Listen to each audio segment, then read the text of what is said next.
This is the Rebel Author Podcast, where we talk about books, business, and occasionally bad words.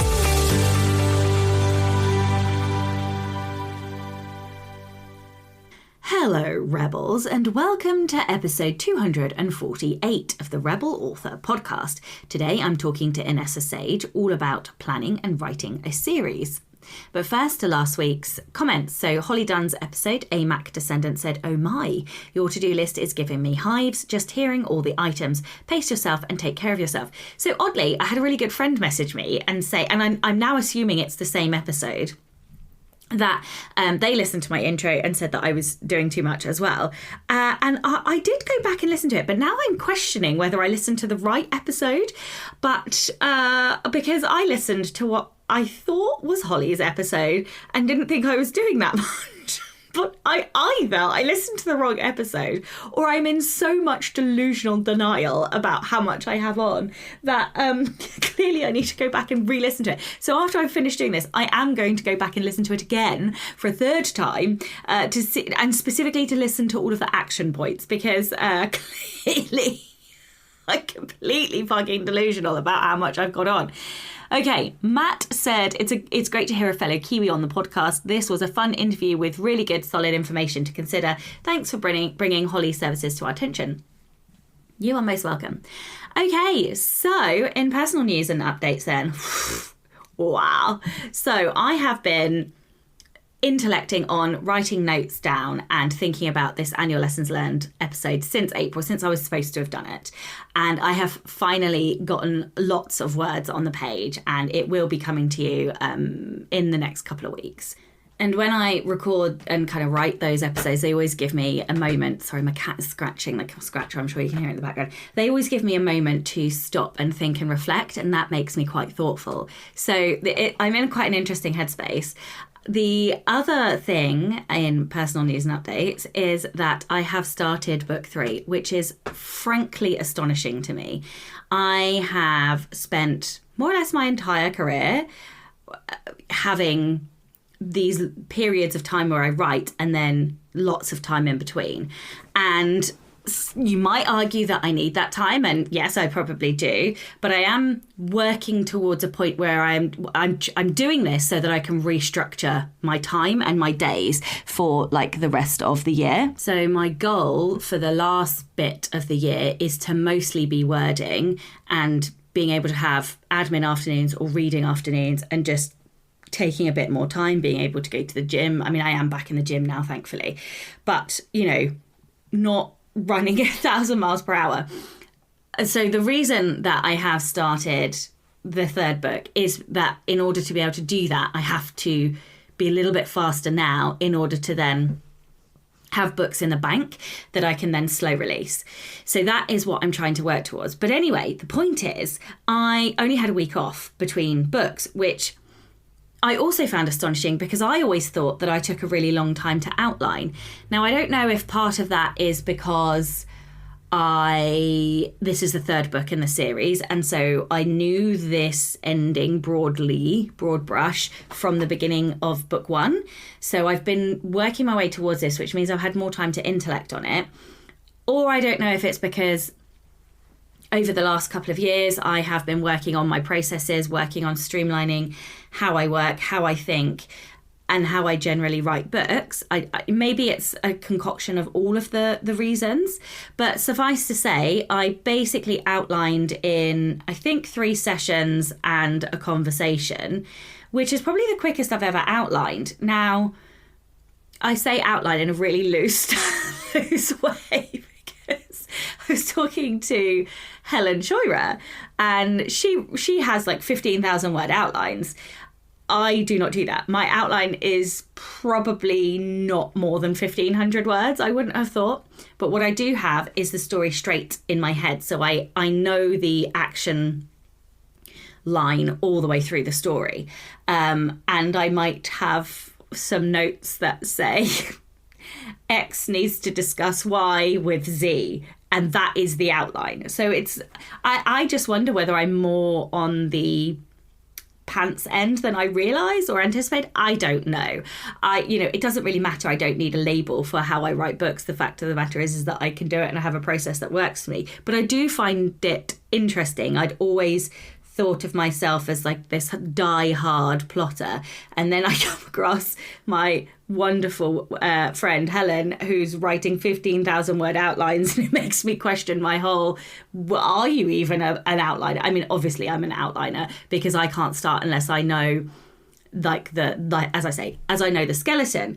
But I think I'm so fascinated by other people's processes. I find it also because sometimes I find tips and tricks and things in their processes that then help me to refine mine. So this is why I like hearing about how people do it.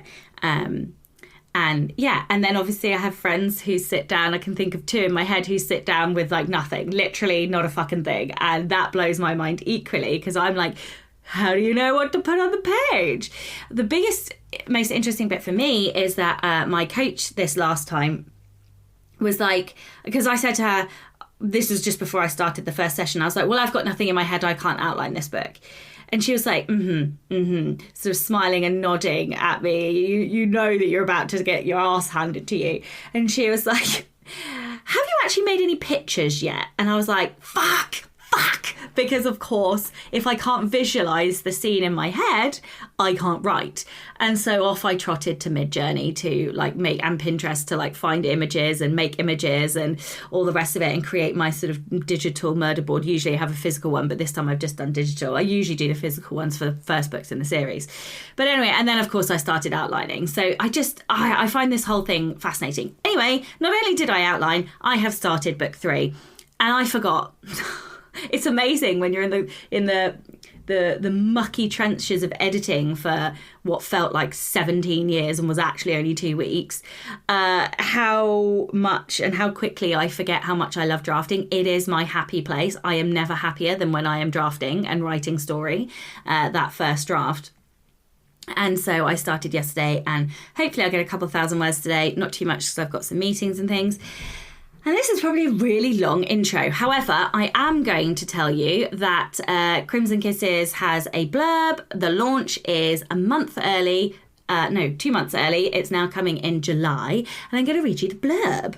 So this is book 2 in my Suffolk vampire romance trilogy, House of Crimson Kisses. And the blurb goes like this. Once upon a time, a vampire fell in love with a hunter. The trials for the heir of the city have begun, and the stakes have never been higher.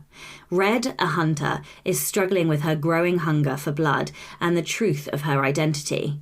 Octavia Beaumont, one of the original 3 vampires, is determined to win the trials and take control of the city. But as Red and Octavia navigate deadly challenges and political machinations, they must also confront the lies and betrayals that have shaped their past. Memories have been stolen, secrets have been kept, and the line between love and hate has never been more blurred. As the trials progress, Red and Octavia's bond grows stronger, but so does the target on their backs. Enemies lurk in every shadow, and even allies can no longer be trusted. To survive the trials and uncover the truth, they must decide how much they're willing to sacrifice, confront the monsters they've become, and embrace a destiny that could destroy everything they hold dear. But in a world where blood is power and love is weakness, can Red and Octavia emerge victorious? Or will their secrets be their undoing? This is a dark and steamy lesbian vampire romance with a generous dose of enemies to lovers, fated mates and political intrigue, featuring a snarky Dompier heroine, a morally grey vampire queen, explicit BDSM, blood play and shocking twists. This book is not for the faint of heart. Please check the author's website, that's me, for a full list of trigger warnings, 18 plus only. Okay. Enough from me. The Rebel of the Week this week is Karen. Karen says, this is a story about my mum, Jean. This story takes place in the 1940s when my mother was 11. Her father remarried. His new wife had 2 children, a boy my mum's age and a girl 2 years younger. My mum had been a lonely kid, so she was looking forward to having siblings. That didn't last long. The first battle in what would become an extended war was when Billy almost killed her accidentally, or so he said. They had been to see the old movie of Cleopatra, where she gets rolled up in a rug and then presented to Caesar by being unrolled. Mum wanted to play Cleopatra, so she dressed up in some scarves and her stepbrother rolled her up in the living room rug and then left. By the time someone came home, hours later, and unrolled her from that dusty wool carpet, she had almost smothered. She declared war. At first, it was little things. He'd leave a dead mouse in her bed, or she'd starch his underwear when she helped with the laundry. One day, he tried to sneak in through her window to steal her comic book, but she was waiting for him and slammed the window down. Then she blithely left the house and mentioned to her stepmother on the way out that Billy was hanging out the window by his neck. It escalated from there. An uncle in the Navy brought my mum a grass skirt from Hawaii. Billy burned it. Their father helped him build a model airplane that actually flew. She took an axe to it and left the splinters in his bed. Oh my God, this is vicious. I love your mum. Their parents couldn't stop it. No punishment was enough to keep these two from trying to ruin each other. In a book, it would have been enemies to lovers. In my family, that was too easy. My mum got the last word in a way. During a period of relative peace, she and Billy had been sitting on the porch, throwing knives at a target. They were 15 or 16 at the time. She was winning and he was being a sore loser. And when she got up to get the knife, he put his hand up her skirt. He was probably just trying to get a reaction. He got one. She turned and threw the knife and pinned him to the porch step. Even as an old woman, she wouldn't tell me precisely what happened next. Billy died before I was born, but my grandmother, his mother, always lamented that poor dear Billy had no children. She also didn't like that at an early age my mum taught me how to throw knives. It's a skill I never had to use, but then I was an only child. Oh my God, what a fucking brilliant story. Oh my goodness me. This is, I literally cannot. I actually want to read the book of their childhood because those, I love playing pranks. I mean, we play pranks a fair amount in this house, but that is epic. Those are dangerous pranks. Oh my goodness me. If you would like to be a rebel of the week, please do send in your story. It can be any kind of rebellion, something big, something small, or something prank-like. You can email your rebel story to Becca over on rebelauthorpodcast@gmail.com. Now, I will say, I've been given that warning bell by Becca. She is demanding that you send in stories because we are extraordinarily low once again. So if you have been sitting on a story, maybe it's a pet story, a uncle, a brother, a friend, a sister, a sibling, whoever. If you have a story from somebody in your life, please do send it in because, as you know, these are my favourite little moments of the week where I get to have a little giggle.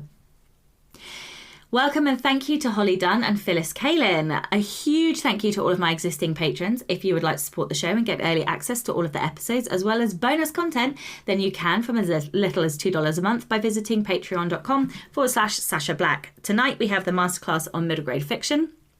And the next class is going to be taught by me, and it is on spicy versus clean smut. I suppose you can't have clean smut, but spicy sex scenes versus cleaner, sweeter sex scenes. So that is what the next class is going to be. Hello and welcome to the Rebel Author Podcast. Today I'm joined by Inessa Sage, also called Inessa. Inessa is a best-selling, award-winning author of mystery and fantasy novels. She has spent most of her life waiting to meet a witch, vampire, or at least get haunted by a ghost. In between failed seances and many questionable outfit choices, she has developed a keen eye for the extraordinary. Inessa spends her free time reading and binge-watching television shows in her pajamas. Currently, she resides in Toronto, Canada, with her husband, who is not a creature of the night, and their daughter, who just might be. Inessa is a Scorpio and a massive advocate of leggings for pants. Hello and welcome. Hi, how are you? I'm I good, love how thank you read you. that. Oh, you oh, thank you. So talk to me about the star signs. Do you like star signs and things or? I do. I'm very witchy, I guess you could say. I'm not gonna Hmm. say like Wiccan or any of that because I just like super magic clearly by what I write. But I love anything that's like moon related, tarot cards, the whole deal. Oh, so Um, I always think I have the wrong birth sign. really? What's Yeah. your birth sign? So I'm a Pisces, but I Okay. think I have much more Aries energy. Okay, I feel like you do kind of have Aries energy. My daughter, my father, everybody is an Aries in our house, so I feel like you are very much like them No too. way. Yeah, I'm quite Yeah. feisty and fiery. And Yes. a lady I interviewed earlier today told me that you have like a rising sign and an ascendant sign or something. And Hmm. then like so I Googled mine and I was like, oh no, no, no. And she was like, oh, you're not happy with this, are you? And I was like, no, I'm fucking not. And so I had to look at mine and they were both the same. And I was like, no, no, no, no, I don't think so. no. So I think Double I was check your birthday. yeah, Maybe I know, right? Like, paperwork got lost. yeah. So, yeah, I find it very odd that I'm a Pisces, but I don't know. Perhaps it's me repressing my, Yeah, I don't know. Pisces are usually very like calm, more docile. Yeah, that is no, never in my 37 and a half years has anybody referred to me as docile. Yes, I'm definitely a Scorpio. I know Oh, that really? for sure. Like through and through. What are Scorpios like? Just also feisty, but very like passionate and headstrong. And I guess argumentative when they are really passionate about something. Oh, I love Very it. I love it. obsessive. Yeah. Oh, I love it. Okay, well, tell everyone a little bit about you and how you got to where you are today. What is your journey? Yes, of course. So I'm in Toronto now. I actually haven't been my whole life. We moved around a lot. I was actually born in Russia. Ugh. We we What a left when start to the show. terrible. But we left when I was very young, and we kind of like traveled all over the place, and ended up in Toronto. And it was just me and my parents all the time. And I was always very creative. I think it's because I'm an only child to add to the Scorpio, which is terrible. But I was always creative, loved writing all the time, creating stories. When other kids were playing hide and seek, I was like collecting kids in the neighborhood and chasing fake werewolves. Like I gave them homework to do. They probably hated me. But I wrote my first book when I was 12. It was terrible, quite awful. I burnt it saints, I'm sure, and decided never to write again until I went into photography and started writing poetry and getting published while I was in school. But you know, as the story goes, everybody tells you there's no money in writing. You got to do something else. So I became a senior director and I led like giant teams for marketing companies of creatives and writing on the side, always writing on the side until the bug kind of hit me. And COVID happened, and I was like, you know what? I got to do this. Now is the time. I'm at home all the time, anyways. This is kind of what I want to do. Started writing full time, started designing covers, started coaching other people, and here I am. Oh, I love that. And and you're not doing the other stuff anymore. No, no, no, no, no. That's I don't even, amazing. yeah, I don't miss it. You can't wear pajamas at work in the office, right? So No, I know. clearly, It's so inconvenient. Like, it's who really actually wants to terrible. wear a suit to work? Honestly, who like cares Yeah, really? I know. Calm down, Kevin. Oh dear. Okay, well, when planning a cozy series, how do they compare to, like, say, a sequential fantasy series? Like, what might you need to take into consideration for a cozy that you might not for any other genre, for example? Yeah, so I think the main thing that really stands out is cozy mysteries or any kind of mystery series. Each book has to stand on its own, which a lot of times you wouldn't see in, say, like an urban fantasy because you have those cliffhangers at the end that are sometimes very major. And in a cozy mystery, you would probably lose a large portion of your readership because they like to read out of order a lot of times. And so that might get kind of confusing. So, like, keeping in mind that every single book has to wrap up. Every mystery that you use in every book, every plot point has to carry the same weight. So, oftentimes in any other series, you have that buildup of stakes and plot and rising action. from book to book. Whereas in a cozy, every single one is like its own little bubble, basically. And then one of the main things that I often notice is the character arc growth. We don't have as much of it. A lot of times they're very static. They're like that, the Bond character almost, and the Poirot and typical detectives. There's a very slow growth if there is any. And with that, the pacing becomes a lot slower throughout the series, which you would like. There's not of that fast action that kind of gets like the big climax at the end and the last few books in a bigger fantasy series, for example. I say fantasy because I write that also, but they're so hit you over the head with just like the stakes and what must happen and that big blow up at the end with the big bad. Whereas with the cozy, it's so slow that it's almost barely noticeable, but you are making that uphill climb, but it's not quite as drastic, I think I don't know if you've read Murderwood Mysteries is a really good example of that. It's a cozy, but it's also women's fiction, paranormal women's fiction, and it's a longer running series. But they're a very good example of the difference. So this fascinates me because I am very much a high octane reader. All my favorite movies are high octane. I love writing really fast paced books. So and I asked Travis Baldry this same question, who wrote now it's gone out of my head, Legends and Lattes. I asked him this same question, but what is the universal appeal about cozies? Like, why does it work as a genre? What is it that the reader is finding appealing when society, in air quotes, teaches us that, Tom Cruise's Maverick type movie and Top Gun is what we should be reading and watching? So I think for me, as far as like cozy mysteries goes, you still get that hint of like, not the macabre, but more like that darkness and what you would get in, say, like a thriller, or when you sit down to watch, like, remember Seven and that horrifying, absolutely traumatizing movie. So you get hints of that because we all do love that. We love a bit of darkness, but you can also like have your tea and have a cat next to you perching, and you can read it with your children running around without like feeling so traumatic about what you're reading. And the puzzle, obviously, for a cozy mystery. So it's kind of like that.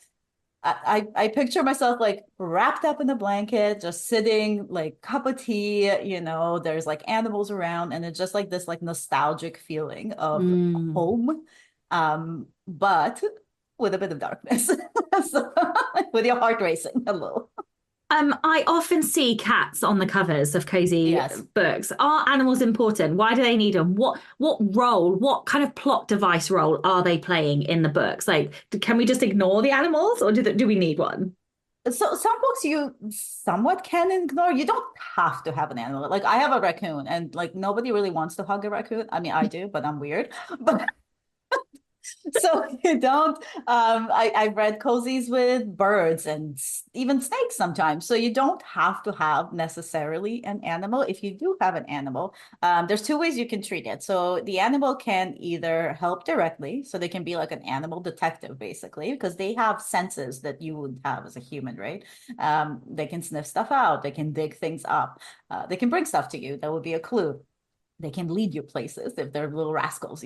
But also they could just be like that heartfelt atmosphere building addition. So they're almost like this like partial character that's also a sidekick, but also part of a setting. Like they can play so many roles. And who doesn't want a little kitten on the cover? They sell Yeah, books. yeah, they do. They do. Puppies and kittens are the ultimate, right? Yes. Yeah. Um, okay, so let's talk about arcs, Mhm. character arcs, story individual arc, and I guess series arc.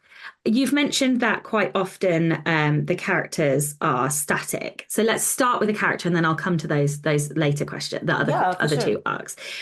How do you keep the characters engaging still? How do you make the readers feel like there's some kind of development there? Or like if you're not doing that because it's not needed, what is the do you know what I'm trying to ask? Like, Yeah. Like, how do you develop a character that's supposed to basically stay static? That's yeah, not yeah. supposed to be developed, really. Yeah, exactly. Yeah. How do you keep that character engaging for the readers? Yeah, so I think there's like a couple of different ways that you can do. So obviously the mystery itself is the engaging part. So people read, especially in cozy mysteries, they read them for the mystery, for the puzzle, for that they want to be the Sherlock. But if you look at Sherlock, for example, the reason that Sherlock was so interesting in every single book is not because really of Sherlock. It was because of Watson. So you want to use your secondary characters, your sidekicks, and kind of the setting that's around your character to bring out more and more of their personality and their character arc in every single book. Um, I like to pick like a part of my character, and each book is basically dedicated to it. So if there's a B plot, let's say it's romance, so I would dedicate 1 or 2 books where the romantic partner and maybe the quirkiness or the humor that you have with like bad dates gone wrong or running into each other and all that cuteness, that would bring out parts of my character that I may have not shown in previous books before. My character stays the same, but I'm showing more sides of them. So use other people. So are you writing it? What tense are you kind of writing? Are you like omniscient? Are you like, how does that work? Do you First have person. So I write first person. I find cozies fall between either first person or third. Third close. So you would have still like a direct connection to their main character. so are they always a single point of view as well? Well, usually, yes, I have raccoon point of views in mind. Again, I'm weird, so don't. I would not Okay. necessarily judge cozies by me, but for the most part, they are based on the one person, and usually it is the detective.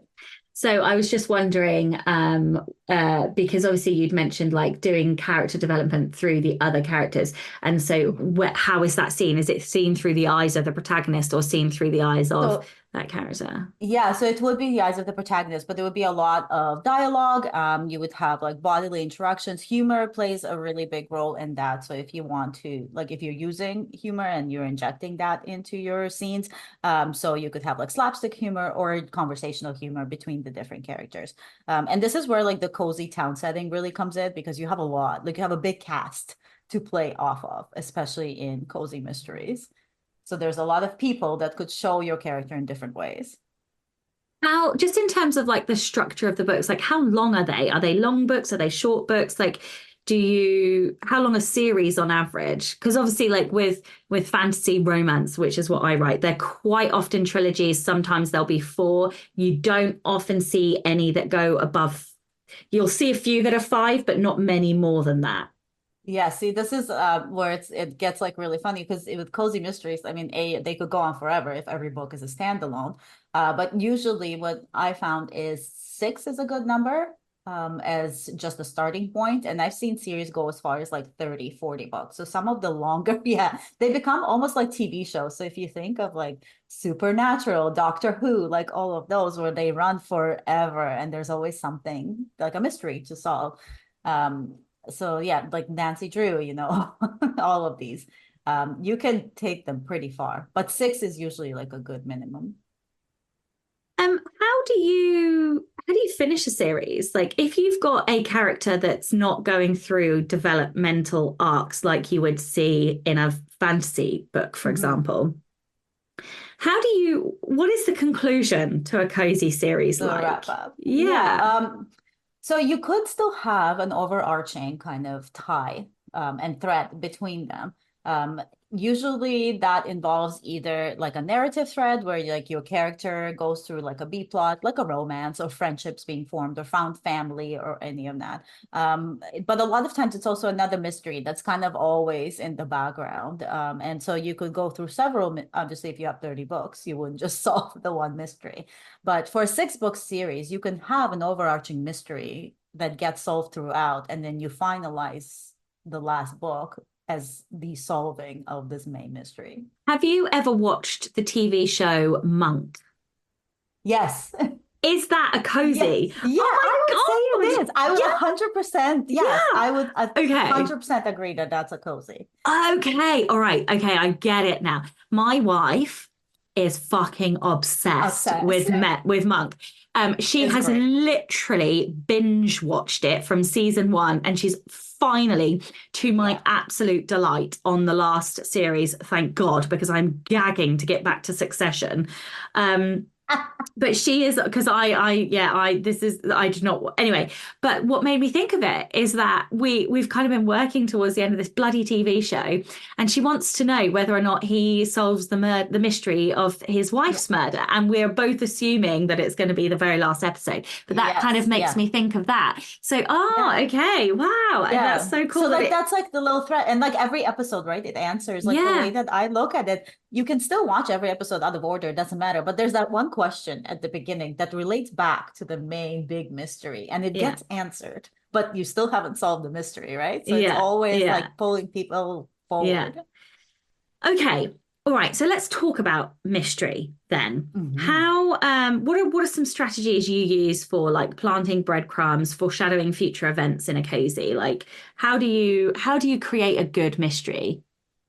So I have an author murder board is what I call it, which is essentially like the digital version of what you would see in like a detective movie with the red lines and all of that happening.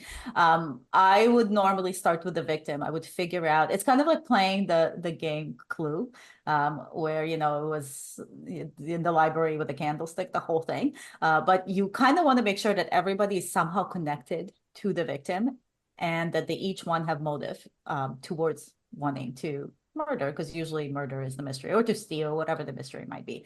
And giving you more and more motives, that's the thing that's going to create that big puzzle that people will want to solve. So you always want to make sure that you have either one red herring, or I prefer to have 2 or 3 because it gets a little bit more confusing. But the more misdirection that you put in, the more that you're going to give the reader to want to solve. And so you kind of want to look at it as, poof, the big smoke show, and oh no, it's over here. Like it's mirrors and smoke all the time.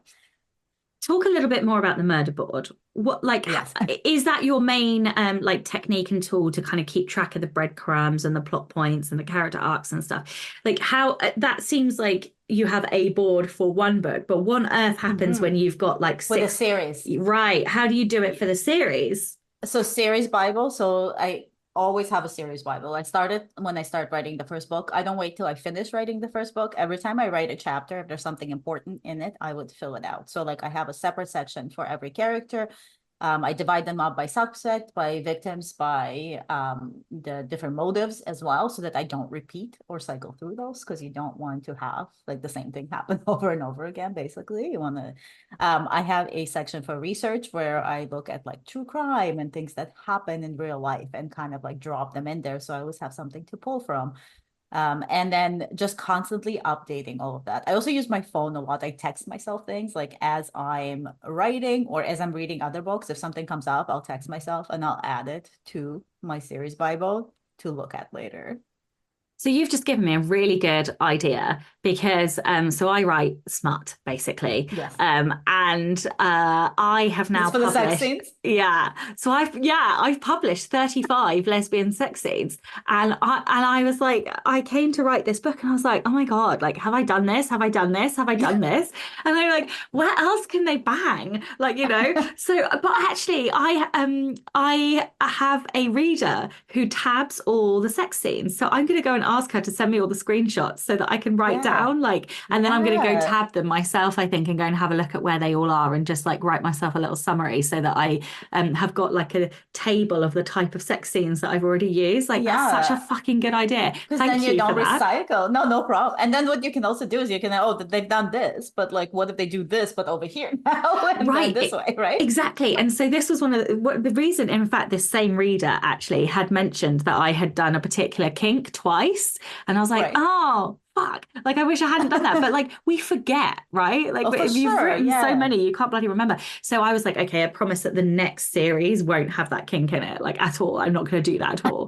But I think, I think I have to do like a table with all the kinks in as well. That's going to be epic. You can have a kink board instead of a murder board. Exactly. Yeah. Oh my You should totally have a kink board. I would love that. I'm totally doing this. You should like copyright that thing. Seriously, oh my God, this is amazing. Best episode ever. From cozy to kink. Yes. Oh my God, the visuals on that. Oh my God, I love it. I know. So I think I completely interrupted you. You were talking about your series, your series Bible. Okay, so so you've sort of talked about the characters and stuff, but do you include plot things in there as well, like the red herrings, like? Yeah, so I have like a clue section as well. So any clues that get collected per book it's the same thing. So I would just like literally I would write in a clue. I would go back after every chapter because I structure myself chapter by chapter. I didn't do word count or any of that. I kind of sit down, I write a chapter a day, and that's my thing. And so after I'm done with that chapter a day, I go back and I do like a rough edit. And during this rough edit, I will pull out any clues, any characters, pictures of characters, just so I have them kind of in this scene. Any kind of breadcrumbs I might have used. If there's any ideas for the future, for future scenes, for future books, I'll drop them in there as well. So it's a pretty like it's always like a live document. I'm constantly adding to it, building to it, and I'm sure you can imagine like as the series progresses, it becomes a beast of itself.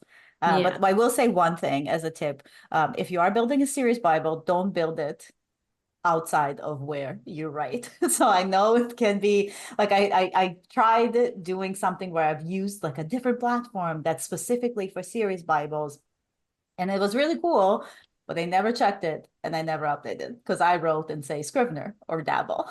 And so where So, you write is where your series Bible should live. well, that's interesting. So I don't do that. I use Plotter. Ah, yes, I used Fodder before too. I moved everything from Fodder. Ah, okay. So I use Plotter, and I put my outline in Plotter, but also you can have like series info, you can have character information. Like, Mm-hmm. so I'm starting to do like one Plotter document for all three books. And I keep Mm-hmm. so although you're supposed to have, different timelines for each book, I don't. I have one timeline and I have each book in the same, this really, really And yeah, long like timeline. So it's all in one place. Otherwise but that I makes lose sense my for a head. trilogy, right? Because it is Right. it's essentially one long ongoing book. Exactly. So you want to see And how it progresses. that's exactly it. And I very much structure story like a trilogy story as one story, and then I just insert like I have to find the cliffhanger, but the story is created as one story, I suppose, in my head. Yeah, no, Um, that totally makes sense. Like I get that like for like a more fluid kind of yeah, arc, yeah. that would make a lot of sense to have them all in one spot. I don't know if you write where you actually do your writing, but I've switched over from Scrivener to Dabble. And the plotter board that they have works, I find, really well for like cozy mysteries or any kind of mystery writing because you can have different, so you can have your main beats and then you would have interruptive beats in between. So that's like where you would insert your clues or your red herrings or where the murders get found Is in this a different piece of sections. software like Scrivener? What is it? It's kind of like Scrivener and Plotter combined. Hmm. So you would write in it, and it's almost like Google Docs because everything is on the cloud, and so no matter where you write, it's all over there. And you could do your series in there, you can do your plot in there. I keep my series Bible in the actual books, so like you would have like the books folders, and then you would Mm. have a folder for your series Bible all in the same area. Is it a subscription, a one-off cost, or? I believe it's a subscription right now. I think it's a yearly subscription. I don't think it's too much either. Like I think for me it was definitely worth it, and I hate switching things and moving stuff around. Like I'm just like, oh, this again, but it was I totally worth the move for me. I spend a lot of time writing in O-Write. I don't know if you've heard of O-Write. Yes, yeah, yeah. I think I've heard you talk about it. Tell me Okay, about yeah. it. So I do a lot in there and then I cut and paste into Scrivener because I am like notorious for moving chapters around and playing with Yes, like the structure and timeline of a story. So that's why I like same. Scrivener because I move stuff around. Yeah, same. Um I do that in Dabble too, but yeah, same. It's the same. I couldn't, that's why I couldn't do Word ever because you no, just can't. Oh, God. I know people that That's, write in Word and I'm like, I how don't the know. fuck do you actually I find don't know. It's fucking kill anything? me, like Yeah, honestly. like who are these? Like what are you doing with your life? There's I don't serial killers. No.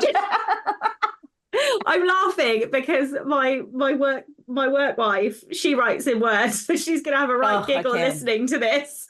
No, no, yeah, I But could never. Like, I just even Google Docs for me was like, oh, no, no. no, because what I need is like to label the chapters so that I Hmm. know, like, and I put like that visual structure in my head. So if I can't see the visual structure of the story, like I can't, yeah, I just, it's how do you find anything?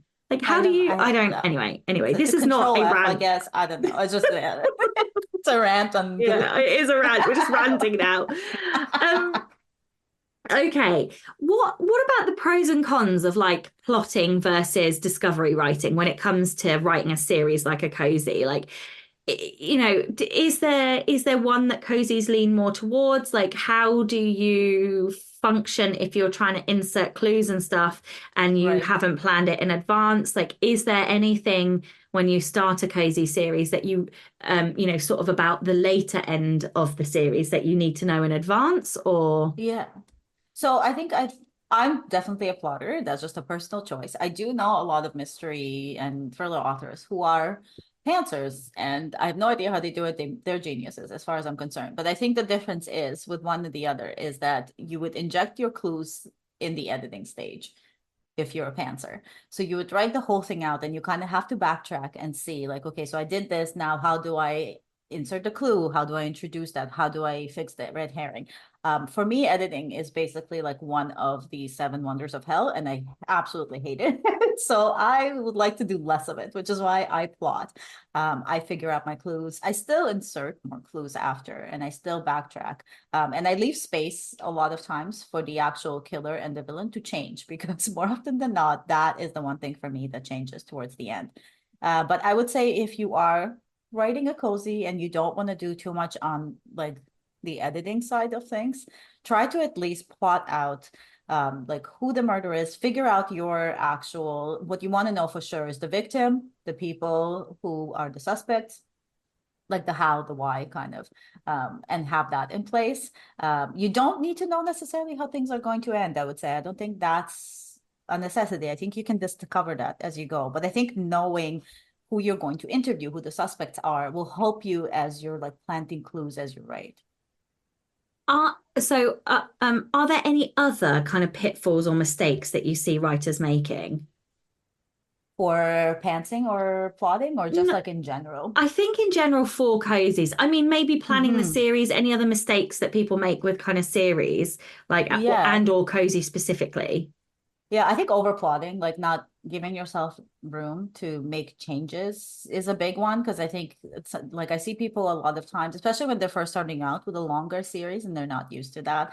They think they have to have every single book figured out, and that's just how it has to be. And then you really write yourself into a corner that way because you don't give yourself a chance for those like fun moments that you would have like an idea or something outside or something in your life would spark an idea, and now that idea doesn't fit in, but that could have been the idea that really sells it to your reader. Mm. And so doing too much planning is also not great, and also losing that overall thread kind of in the middle of your book. So if you do have a more overarching plot point, if you have 10 books you're writing, you might forget about it in the in book 5, 6, 7, right? And so not doing enough of the mention to keep the reader chugging along is another one I would say. And tension and pacing, because that tends to sag in general for any series. Okay, let's move more towards marketing and branding. Mhm. Do you think there are any specific strategies that you'd recommend for kind of attracting and retaining cozy readers specifically? Yeah, so I'd say cozy readers, they're all about community based. I think like it's really in the name, like they're cozy people. And so you want to hang out where they are.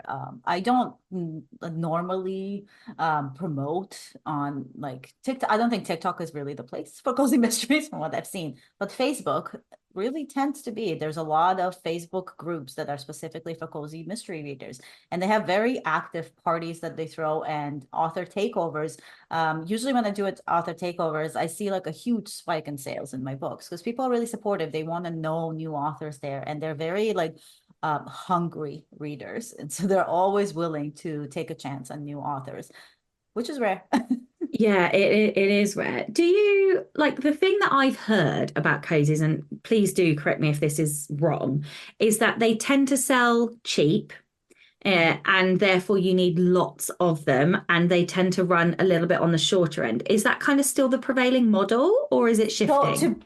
Honestly, I don't. I think it's actually becoming like more the other way now. So from what I've seen, the really popular cozies are actually a bit pricey. So they're usually for ebooks are like 4.99, 5.99, 6.99. That seems to be an average one. And the minimum workout is usually about 60K, but some of them go up to 90. So I think that I've read a few that were more around the 50 kind of 50K words, like romance genre specific, but 60 to 80,000 words seems to be one that's Okay. there. Yeah. Makes it easier for us to get all those clues and things in.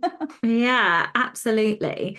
Okay, any other kind of like marketing advice that you would give to, you've mentioned Facebook and kind of launch parties, Yeah. anything else that you think is really important for kind Yeah, of, I think that like think of the puzzle. So you got to think about your reader. These readers love puzzle solving. And so any kind of marketing you do, if you give them a puzzle, if you ask them questions that they can't solve, if you give them riddles, if you give them actual physical puzzles of your book cover to solve, they love that. So anything that is more involved and activity based seems to work really well. So the image and your general like hashtags or even like the paid ads, they don't work as well. Like they want to be involved. So anything that promotes community chatting and talking, getting to know each other works really, really well.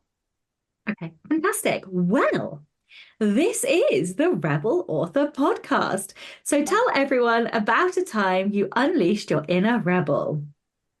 Okay, so this is probably gonna make me look a little bit unhinged, but I love this. This is like my favorite who I am kind of story. So I mentioned I was born in Russia, and back there, school was very different. At least it was in the 80s when I was around. Very structured. You had, the uniform, the whole thing. You sat with your hands on the table. And so the first day of first grade, when I got to school, I really wanted to sit in the front because I was a huge nerd and I wanted to be near the teacher and I wanted to learn. And there was a little boy who told me that I can't sit in the front because I was a girl. And he, yes, enter inner single child feminist.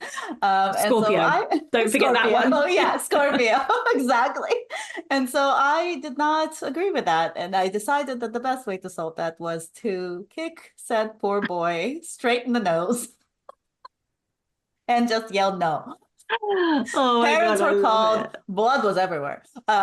Parents were called, but sure enough, I sat in the front for the 2 years. My teacher still has my picture on her desk. Those little pictures you get. No. To this day, I am 42 years old. She still has. My mom visited 10 years ago and she said she still has my picture because she thought it was the funniest No story. way. That is absolutely epic. I love that. I mean, the teacher was probably scarred from all the blood I'm and sure they everything. know. I mean, don't solve anything with violence, but No. Oh, amazing. Well, tell everyone where they can find out more about you, your books, your new nonfiction book, Mhm. and anything else you'd like to add. So best place, everything is on ansage.ca because I'm in Canada.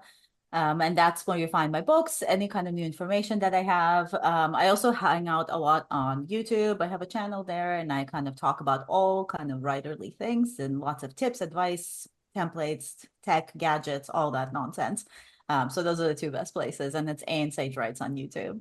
Amazing. Well, thank you so much for your time today. And of course, a giant thank you to all of the show's listeners and all of the show's patrons. If you would like to get early access to all of the episodes, you can do so by visiting patreon.com/Sasha Black. I'm Sasha Black. You are listening to Inessa Sage, and this was the Rebel Author Podcast. Okay, and I did just check the master spreadsheet for the podcast, and it is me. So you are finally getting the annual lessons learned episode from me next week. Don't forget to tune in and subscribe on your podcatcher. And when you have a moment, please leave a review.